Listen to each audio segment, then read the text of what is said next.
Welcome to A Crash Investigation, the podcast, the show we dissect and discuss prominent crashes in aviation history. I am your host, Zwonaka Kai, and in this episode, we will be discussing, I think, one of my favorite, not to say that I have a favorite crash, but one of the most topsy-turvy crashes in history. We are going to be talking about Air France Flight 358. Now, before we continue, I just have to say, if you hear just like a little bit of whistling, that's not me, that's just the wind. It's really windy here. I have no idea why, but if you're listening on YouTube, do not forget to like and subscribe. And if you're listening to me or us on a podcast listening platform such as Spotify, Apple Podcasts, Google Podcasts, etc., do not forget to rate us 5 stars because we are the best podcast on the planet. But without wasting any more of your time, let us get into it. It is the greatest aviation mystery of all time. Lies a massive passenger jet and the remains of its 239 passengers and crew. Good morning. We have a smoke problem, and we're doing emergency dissect to level 14140.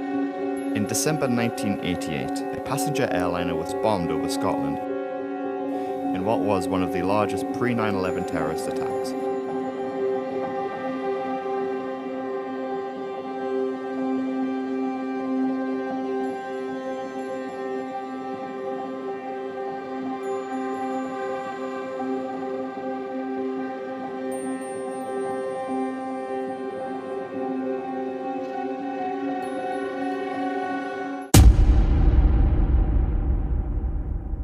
Air France Flight 358 was a scheduled flight for the 2nd of August 2005.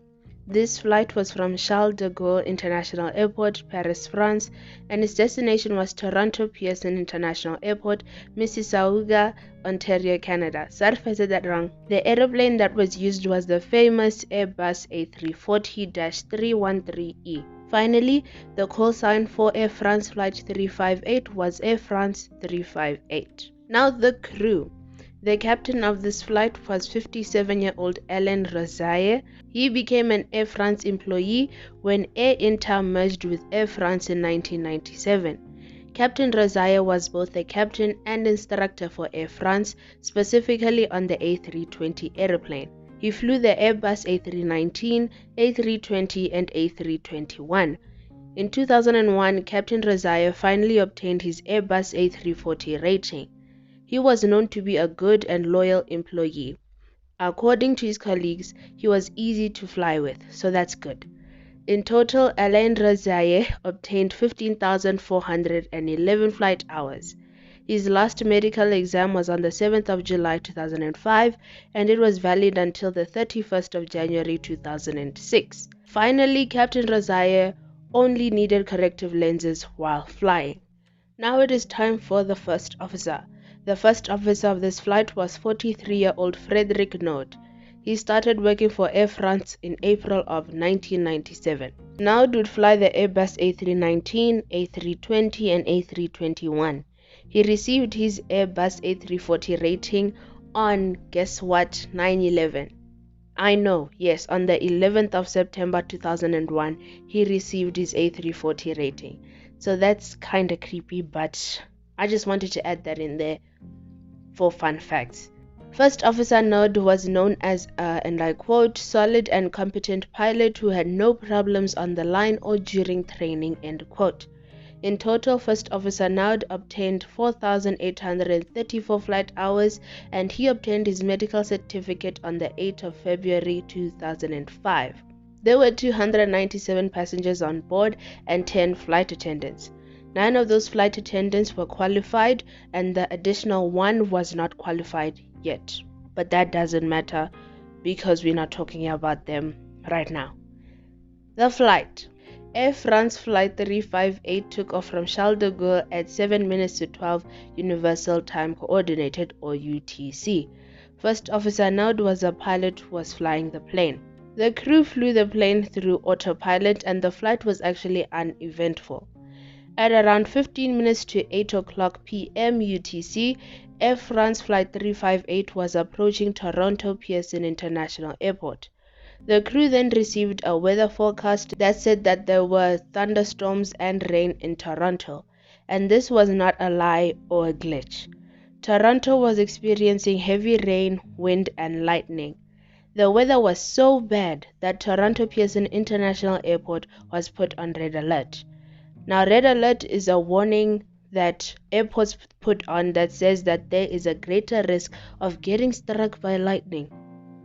Like, try to conceptualize that, getting struck by lightning. Now, due to the bad weather, Air France was delayed and it was actually put into a holding pattern.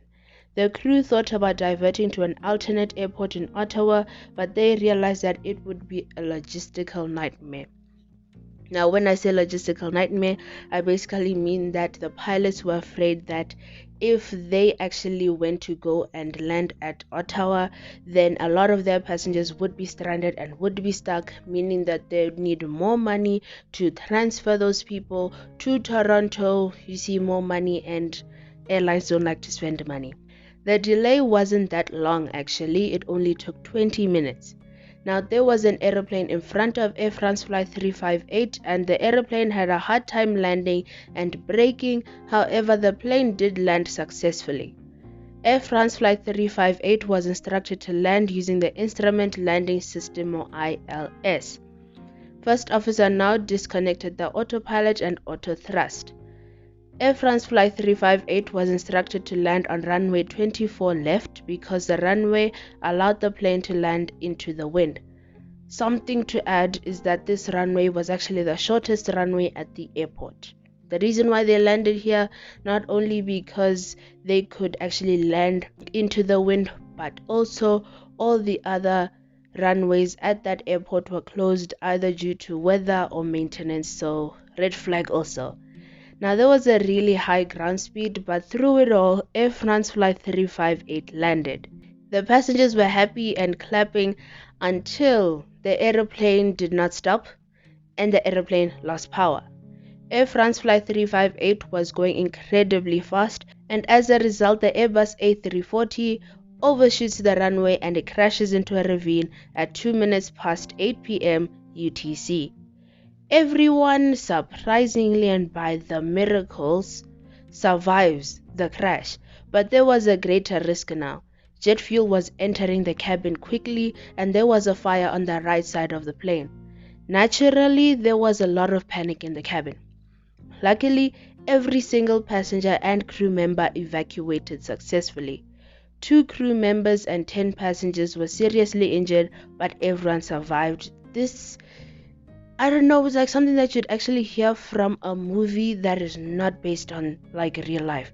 It's just kind of crazy to believe that a lot of people, almost over 300 people, survived the crash and nobody died. That's unheard of, to be honest, and quite impressive. Now it is time for the investigation. The board that was in charge of the investigation or investigating the crash was the Transportation Safety Board of Canada, or TSB.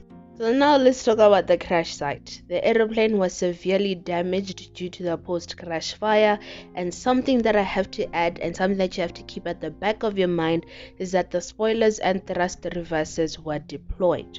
The meteorological information. So Toronto Pearson International Airport was experiencing extreme rain, wind, turbulence, and lightning. Therefore, weather was the cause of the crash, right? Well, the TSB investigators discovered that the instruments on the ground that are used to measure the winds and conditions on the runway were damaged by the lightning in the area.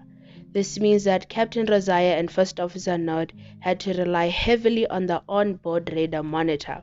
Now, the pilots had no idea of the conditions that were on the ground, as the sensors of the actual aeroplane only monitor the area around the nose of the aircraft. So it was a weather-induced crash.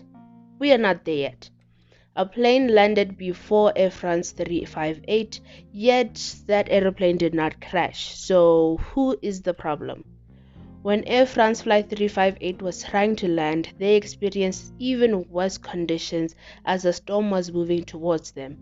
So let's just end this episode like the weather was the reason as to why this plane crashed, right? But no, we are not ending there. mechanical error. The investigators discovered that there was no mechanical error of the brakes, spoilers, and thrust reversers. Now it is time for the bombshell. A French newspaper wrote an article about the crash, and they exposed that the plane's thrust reversers and spoilers were only deployed 12.8 seconds and 16.4 seconds after the initial landing, respectively. That is a red flag automatically. Furthermore, the captain tried to defend his company and himself by saying that he could not deploy the reversers or spoilers because the first officer was holding onto the thrust levers, which meant that basically he could not ask the first officer to remove his hand so that he can deploy the spoilers and the reversers. Make that make sense? Honestly, the crew had two options in this incident. Number one, they could try and stop the plane before it overshoots the runway, or number two, they could abort the landing, increase the thrust, circle the airport, and try to land again. Guess which one they went with? Number one, and they did it horribly. Now, overshooting the runway was rife in the 2000s. In 2005 alone, there were 37 overshoots of the runways, and the causes were usually weather and an increase in speed. Either way, I just have to say, before I go through the findings and the whole recommendations that were set out by the TSB, I do have to add that the main cause of this crash was definitely the weather. The weather was incredibly bad, but also pilot error. So here are the findings that were set out by the TSB. They read as follows. Number 1. The crew conducted an approach and landing in the midst of a severe and rapidly changing thunderstorm. There were no procedures within Air France related to distance required from thunderstorms during approaches and landing, nor were these required by regulations. After the autopilot and auto thrust systems were disengaged, the pilot flying increased the thrust in reaction to a decrease in airspeed and a perception that the aircraft was sinking.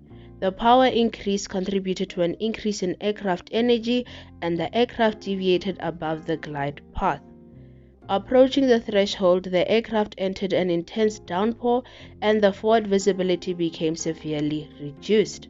When the aircraft was near the threshold, the crew members became committed to the landing and believed their go-around option no longer existed. The touchdown was long because the aircraft floated due to its excess speed over the threshold, and because the intense rain and lightning made visual contact with the runway very difficult. Selection of the thrust reversers was delayed, as was the subsequent application of full reverse thrust. The pilot not flying did not make the standard callouts concerning the spoilers and thrust reversers during the landing roll. This further contributed to the delay in the pilot flying selecting the thrust reversers. Because the runway was contaminated by water, the strength of the crosswind at touchdown exceeded the landing limits of the aircraft. There were no landing distances indicated on the operational flight plan for a contaminated runway condition at the Toronto or Lester B. Pearson International Airport CYYZ. And finally, the downpour diluted the firefighting foam agent and reduced its efficiency in dousing the fuel-fed fire, which eventually destroyed most of the aircraft. And now I'm going to read the other findings that I feel like the investigators thought that they were more so observations rather than just findings. Here we go. There is no indication that the captain's medical condition or fatigue played a role in this occurrence. The possibility of a diversion required the flight crew to check the weather for various potential alternates and to complete fuel calculations. Although these activities consumed considerable time and energy, there is no indication that they were unusual for this type of operation or that they overtaxed the flight crew, meaning that they could have diverted to Ottawa, yet they just decided they just didn't want to because they thought that was going to be a logistical nightmare. The decision to continue with the approach was consistent with normal industry practice in that the crew could continue with the intent to land while maintaining the option to discontinue the approach if they assessed that the conditions were becoming unsafe. It could not be determined why door L2 opened before the aircraft came to a stop. There is no indication that the aircraft was struck by lightning, and finally, there is no information to indicate that the aircraft encountered wind shear during its approach and landing. Now it is time for the recommendation set out by the TSB. So, the recommendation set out by the TSB goes as follows.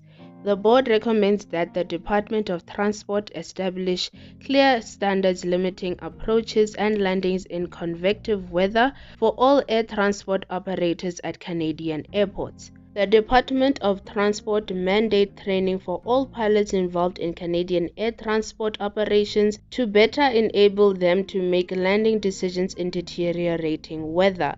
And of course, France's Bureau of Inquiry and Analysis for Civil Aviation Safety also got the same recommendation. And then finally, the Department of Transport and all other civil aviation authorities require crews to establish the margin of error between landing distances available and landing distance required before conducting an approach into deteriorating weather. And that is the end of today's episode. I really do hope that you enjoyed it. I think from hearing what I have been talking about in today's episode, these are my favorite type of episodes where we also discuss a little bit of psychology within the crash. Honestly, pilot error is one of my favorites because it kind of shows the world that pilots also people too. Pilots also make mistakes, and it's kind of good to see that we all the same. Either way, thank you so much for listening. Do not forget to like and subscribe if you're listening to us on YouTube. And if you're listening to us on a podcast listening platform, do not forget to rate us 5 stars and follow us. Either way, I have been your host, Zwonaka Kai, and I'll catch you in the next one. Cheers!